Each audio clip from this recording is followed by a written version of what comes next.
as a homicide detective, you are as strong as your word. And in the community, if your word is not strong, if your word is not your bond, you might as well just go do something else.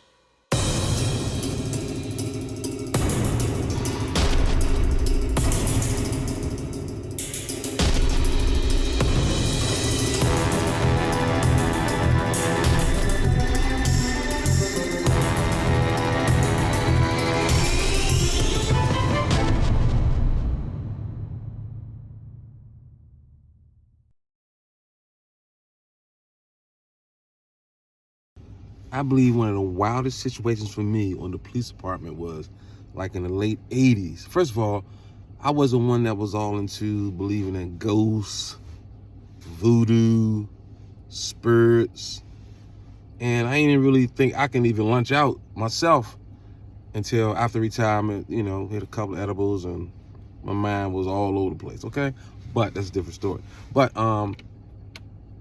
up in the 3rd District where I worked, we had a 1400 block of Girard Street. In that block, homeowners, mostly elderly, just the sweetest residents you can find.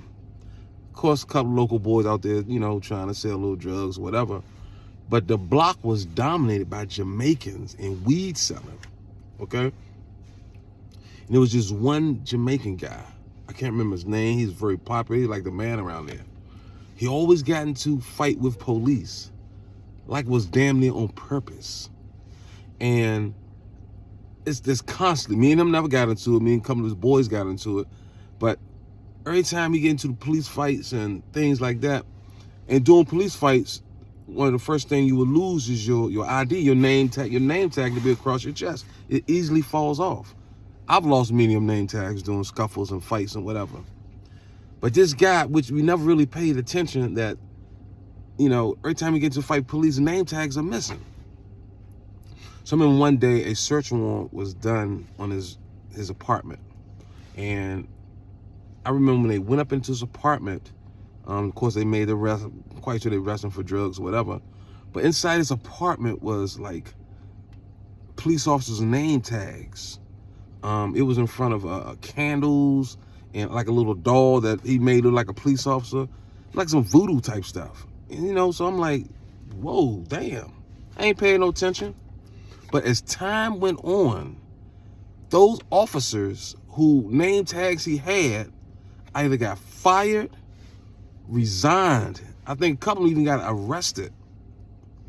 It was crazy. I'm like, whoa. I'm telling y'all something, man. I wasn't that voodoo type dude, but that experience, I was like, wow, this stuff is real, man. That was one of the wildest experiences I ever seen before. To see that many officers that worked in the same precinct lose their jobs because their name tags were in this guy's apartment.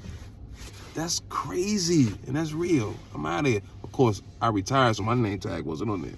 I'm out. Peace.